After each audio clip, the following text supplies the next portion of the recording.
sem heima beið. Hún sagði, bíddu pabbi, bíddu mín. Bíddu því ég kem til þín.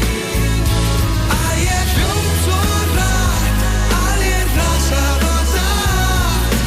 Bíddu pabbi, bíddu mín. Að ég hljóp svo hratt, að ég rasaði á það.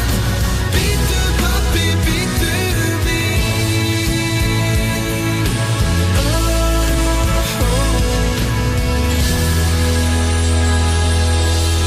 Já, þá sennilega ófáir biði eftir pöppum sínum helgarnar, en nú erum við komin núna í frjálsar íþróttir og línuna er komin enginn annar en Freyr Ólafsson, formaður Frjálstasamband Íslands. Það er frjálstatímabilið er hafið eins og leggur sig og það vantar ekki upp á viðburði núna næstu helgi. Heill og sæll félagi. Heill og sæll, gestur. Hvernig leggst nýja ári í þig?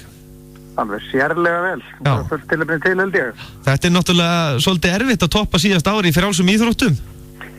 Það er ótt að segja það. Það gekk ansi margt upp hjá okkar fólki, en ég leyfi mig nú bara að vera bjartsýnn og sýnist bara að þetta farið þannig af stað. Það sé bara full ástæða til bjartsýni. Já, nákvæmlega. En það er náttúrulega hið stórkostlega mót sem er núna næstu helgi á ykkar vegum þarna í Reykjavík International Games. Já. Og við held að við bara spörum ekkert stóru orðin og vona bara sunnlendingar og landsmenn allir fjölmenni í bæinn, því að við höfum aldrei fengið fleiri keppendur heldur við eitt núna og það eru enn reyndar að bætast í hópinn og bara í dag var sá síðasti að bætast við. Það var að koma núna 16. erlendi keppandinn að bætast við listan og það verður hörkukeppni, aðalkeppnin og besta verður nú sennilega í grein hennar Anitu Hinriksdóttur 800 metra hlaupinu.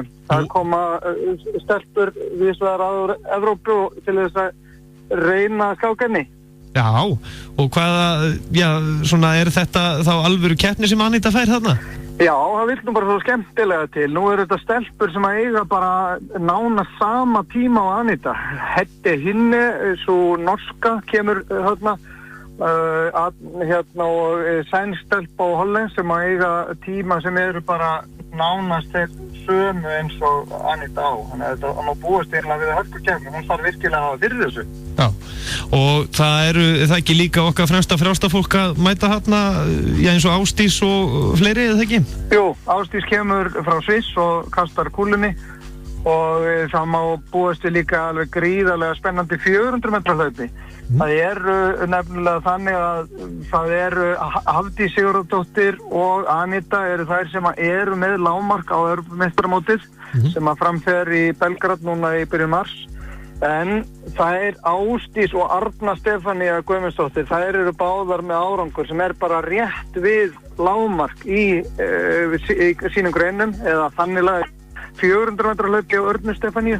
Þannig að hún Arna Stefania á alveg möguleika á ná lágmarki þarna á þessu móti og hún ætlar að fá þarna 2 til þess að keppa við sig sem eru álíka sterkar og hún. Já. Já. En það er líka, með þetta mót, það er svolítið skemmtilegt að, þetta gengur svona svolítið hratt fyrir sig.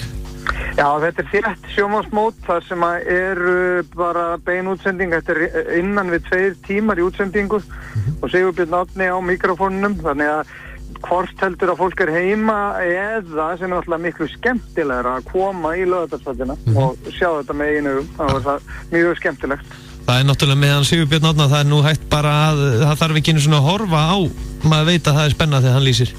Hárrétt, hann getur gert 10.000 metra hlaup spennandi, geri aðri betur. Já, nákvæmlega. Fái gert það og ég verði einlega að vona það sem flestir á þessu glæsilega liði í HSK og Selfoss sem að sigraði með yfirbyrðum helgina komi og horfi á stjörnurnar þarna með eigin augum í Laugardalshöllinni.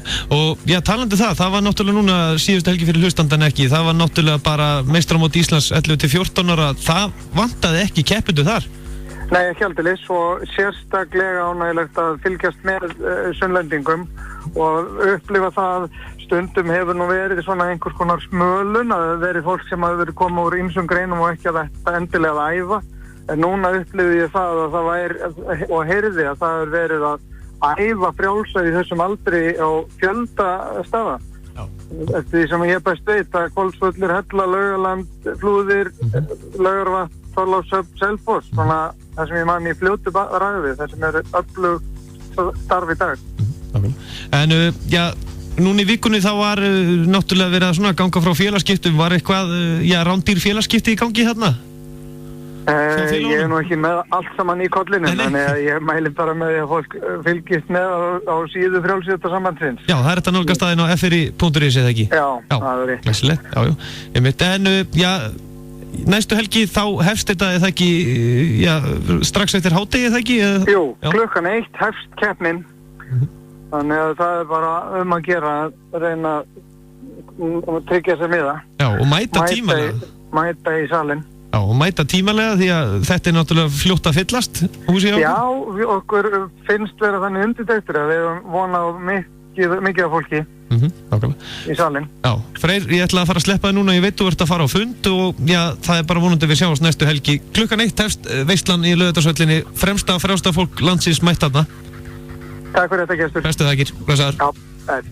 Já, dagskráin hefst þarna strax klukkan 1 og keppnin lýkur klukkan 3, þannig að þetta er svona hratt og gott fyrir sig. Fyrir þá sem ekki koma á staðinn, þá verður þetta í beinni hjá RÚV og Sigurbjörn Árni meistari, hann verður sjálfsögðu með lýsinguna á hreinu. Og talandi Sigurbjörn Árni, maður kannski komið tíma til að fara að heyri honum hvað er að frétta úr blakinu. En við ætlum að fara núna að reyna að skipta yfir í borðtennis og hestamennsku hér innan skamms. Það er búið að vera núna mikið í gangi bæði borðtennis og meistaradeildin í hestaíþróttum, hún hefst á fimmtudaginn, hvorki meira en minna, og það er komin virkilega spenna í mannskapinn í kringum þetta. Þú ert að hlusta á sportþáttinn Mánudagskvöld á Suðurland FM.